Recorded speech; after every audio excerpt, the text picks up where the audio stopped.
तो चलिए बढ़ते हैं अगली खबर के साथ। दुर्ग से जुड़ी खबर है। परम पूज्य बाबा गुरु घासीदास जी की 269वीं जयंती के इस खास मौके पर भिलाई सेक्टर 6 स्थित सतनाम भवन में आयोजित बाबा गुरु घासीदास जयंती एवं गुरु पर्व कार्यक्रम में मुख्यमंत्री विष्णुदेव साय शामिल हुए। मुख्यमंत्री ने सतनाम भवन में गुरु घासीदास जी की गुरु गद्दी का दर्शन और पूजा अर्चना कर प्रदेश की जनता के सुख शांति और समृद्धि के लिए आशीर्वाद लिया।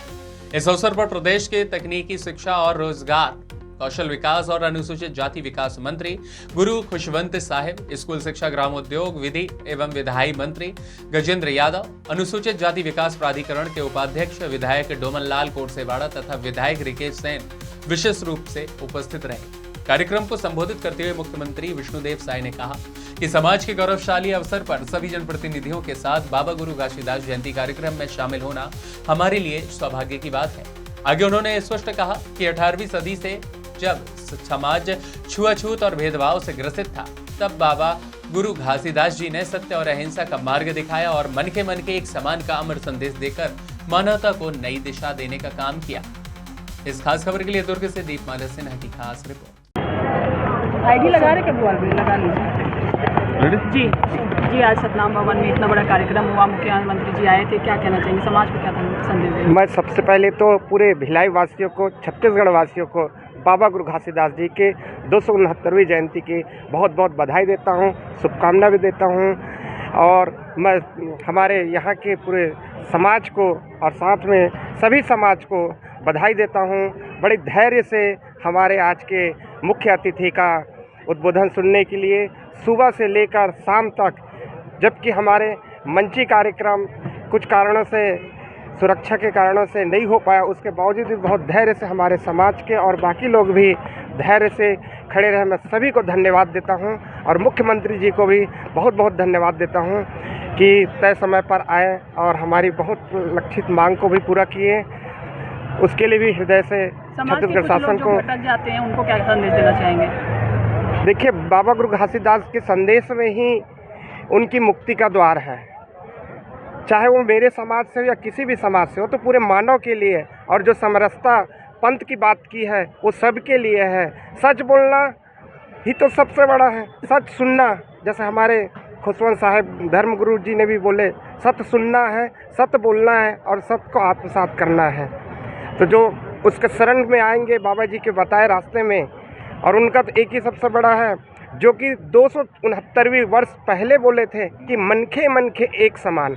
जबकि उस समय तो इतनी भेदभाव, इतनी ऊंच नीच, इतनी जाति वो था, उसके बावजूद भी बाबा गुरु घासीदास इतने बड़े चिंतक थे जो 269 वर्ष पहले हम सबको वो मार्ग बता के गए हैं। उस मार्ग में जो भी चलेगा निश्चित ही उनका उद्धार होगा। जी अपना परिचय बताएं। मैं राजेंद्र महिला गुरु घासीदास सेवा समिति सह सचिव एवं मीडिया प्रभारी।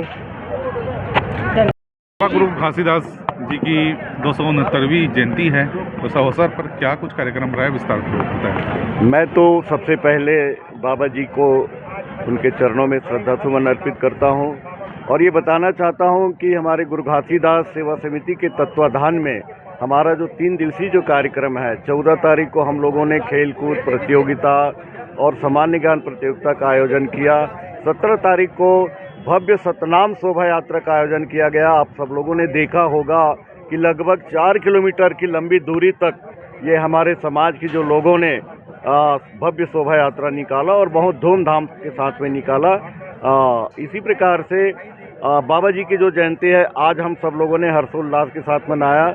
अभी लगभग अभी तक हमारे जो पूजा अर्चना का जो कार्यक्रम है बाबा जी के दरबार में चल रहा है और लगभग 30 से 40 हज़ार लोग जो हैं अभी तक आ चुके हैं। इस बीच में माननीय मुख्यमंत्री जी का भी आगमन हुआ, उनके भी आशीर्वाद हमें मिला। और सौगात मुख्यमंत्री साहब ने दिया है समाज? माननीय मुख्यमंत्री जी ने निश्चित रूप से एक बड़ा सौगात दिया है कि जो प्रति वर्ष उनके बजट में 10 लाख रुपया जो है हमारे भवन को प्राप्त होगा। निश्चित रूप से हम लोगों से हमको उनसे बड़ा संबल प्राप्त होगा। और इसी प्रकार से डोम सेट निर्माण के लिए भी उन्होंने 50 लाख की घोषणा किया है। अल्पसंख्यक के उपाध्यक्ष भी हैं आपके समाज से, डोमन लाल कोटसेवाड़ा साहब जो विधायक भी हैं जी, उनके तरफ से क्या सहयोग इस पूरे उसमें कार्यक्रम में रहा? क्योंकि अभी वो हमारे मंच में अतिथि के रूप में आए थे, अभी उनसे हमको और भी जो कमी बेसी होगा उन्हीं से हमको उन कार्य को पूरा करवाना सीएम है। साहब ने जो सौगात दिया उससे खुश है समाज? हाँ, बहुत खुश है। निश्चित रूप से जो 10 लाख रुपया हमारे समाज को प्रतिवर्ष मिलेगा, जो बजट में जुड़ जाएगा, तो आने वाले समय में हमें जो बहुत कुछ सहयोग उससे प्राप्त हो सकता है। समाज को क्या संदेश देना चाहेंगे?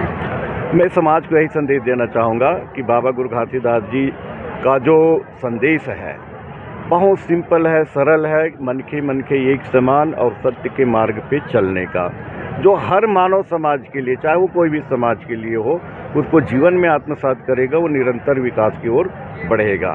जी, अपना परिचय बता देंगे? मैं BL कुर्रे, अध्यक्ष गुरु घासीदास सेवा समिति सेक्टर 6 भिलाई। ठीक, बढ़िया।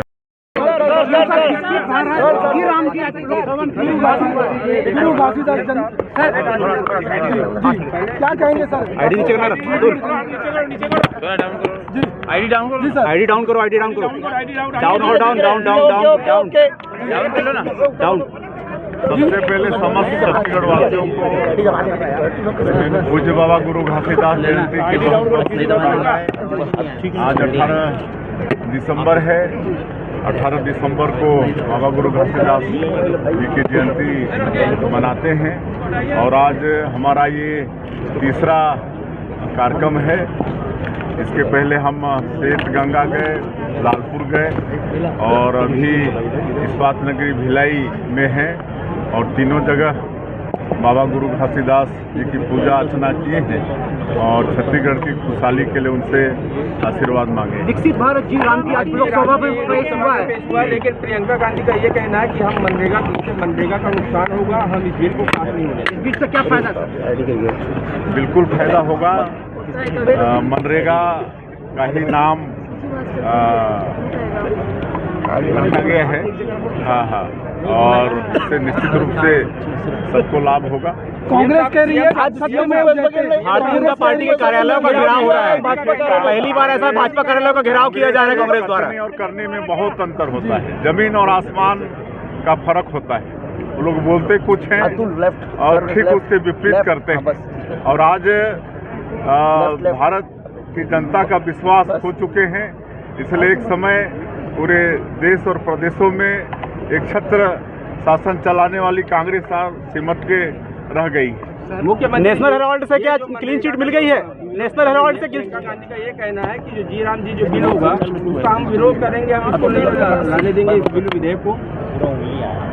इससे गरीबों का नुकसान होगा। कोई नुकसान नहीं होगा, उनको बताना चाहिए कि कैसे नुकसान होगा। बड़ी सफलता मिली है, सुकमा में 3 नक्सलियों को मार गिराया गया। वो तो लगातार सफलता मिल रही है नक्सलवाद के खिलाफ लड़ाई में। और माननीय प्रधानमंत्री जी और माननीय गृह मंत्री अमित शाह जी का संकल्प है 31 मार्च 2026 तक पूरे देश से नक्सलवाद को समाप्त करना। और हमारे छत्तीसगढ़ में भी हमारे जवान बहुत उत्साह के साथ नक्सलवाद के खिलाफ में लड़ाई लड़ रहे हैं। लगातार सफलता मिल रही है, बड़े बड़े माओवाद सब न्यूट्रलाइज हो रहे हैं और निश्चित रूप से माननीय प्रधानमंत्री जी का और गृह मंत्री जी का जो संकल्प है वो पूरा होगा।